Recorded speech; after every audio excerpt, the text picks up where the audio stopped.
ಒಂದು ಹೆಮ್ಮೆಯ ಗಳಿಗೆ ನಮಗೆ, ಯಾಕೆಂದರೆ ನಮ್ಮ ಅಣ್ಣವರ ನಮ್ಮ ಪ್ರೀತಿಯ ನಮ್ಮ ಡಾಕ್ಟರ್ ರಾಜ್ಕುಮಾರ್ ಅವರ ಮುದ್ದಿನ ಹಾಗೂ ಪ್ರೀತಿಯ ಮಗಳು ನಮ್ಮ ಪೂರ್ಣಿಮಾ ಮೇಡಮ್ ಅವರು. ಪೂರ್ಣಿಮಾ ಎಂಟರ್ಪ್ರೈಸಸ್ ಅಂತ ಹೇಳ್ತಾ ಇದ್ದಂಗೆ ಅದು ದೊಡ್ಡ ಸಿನಿಮಾ, ದೊಡ್ಡ ಮನೆ ಸಿನಿಮಾ ಅಂತ ನಮಗೆ ಭಾವನೆ ಬರುತ್ತೆ. ಅಮ್ಮ, ನಿಮ್ಮ ಉಪಸ್ಥಿತಿಯಲ್ಲಿ ನಮಗೆ ತುಂಬ ಖುಷಿ ಕೊಟ್ಟಿದೆ. ಹಾಗೂ ಅಪ್ಪಾಜಿನ ಇಲ್ಲಿ ನಾವು ಜ್ಞಾಪಿಸ್ಕೊಂಡು ಅವರ ಒಂದು ಹೆಸರನ್ನ ಈ ಒಂದು ಮೂಲಕ ಕೂಡ ಮುಂದೆ ತೊಗೊಂಡು ಹೋಗ್ತಾ ಇದ್ದೀವಿ. ಬಟ್ ನಿಮಗೆ ಜ್ಞಾಪಕ ಇದ್ದಂತಹ ಒಂದು ಸಂದರ್ಭಕ್ಕೆ ನಾನು ವಾಪಸ್ ಹೋಗಬೇಕು ಅಂತ ಇಷ್ಟಪಡ್ತೀನಿ.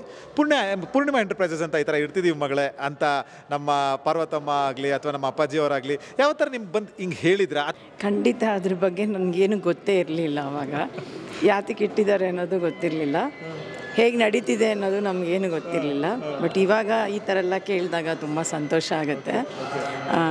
ಹಾಗೆ ನಮ್ಮ ರಾಘವೇಂದ್ರ ಚಿತ್ರವಾಣಿ ಅವರಿಗೆ, ಇಡೀ ತಂಡಕ್ಕೆ ನಾನು ಕೃತಜ್ಞತೆಗಳನ್ನ ಹೇಳೋಕ್ಕೆ ಇಷ್ಟಪಡ್ತೀನಿ.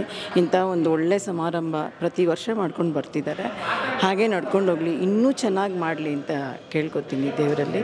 ಎಲ್ಲರಿಗೂ ಒಳ್ಳೇದು ಮಾಡಲಿ. ಪ್ರಶಸ್ತಿ ವಿಜೇತರಿಗೆ ಎಲ್ಲರಿಗೂ ನನ್ನ ವಂದನೆಗಳು.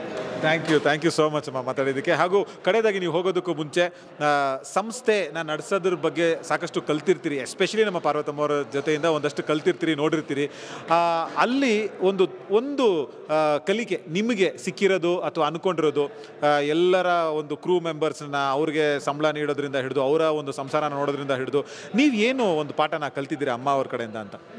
ಅಲ್ಲ, ಅದೇ ಎನ್ಕರೇಜ್ಮೆಂಟು. ಕೆಲಸ ಮಾಡಿದವ್ರಿಗೆ ಯಾವತ್ತು ಬೆನ್ತಟ್ಟಿ ಅವ್ರನ್ನ ಮುಂದಕ್ಕೆ ತರೋದು ಯಾವತ್ತೂ ನಮಗೆ ಒಂದು ಅವ್ರಿಗೆ ತುಂಬ್ತಾ ಇರಬೇಕು ಅನ್ನೋ ಒಂದು ಆಸೆ ನಮಗೆ. ಹಾಗೆ ಈ ಥರ ಕೆಲವು ಸಮಾರಂಭಗಳು ಮಾಡೋದ್ರಿಂದ ಅವ್ರಿಗೆ ನಿಜವಾಗ್ಲೂ ಇನ್ನೂ ಎನ್ಕರೇಜ್ ಆಗುತ್ತೆ, ಒಳ್ಳೆಯದಾಗತ್ತೆ ಕೂಡ. Thank you.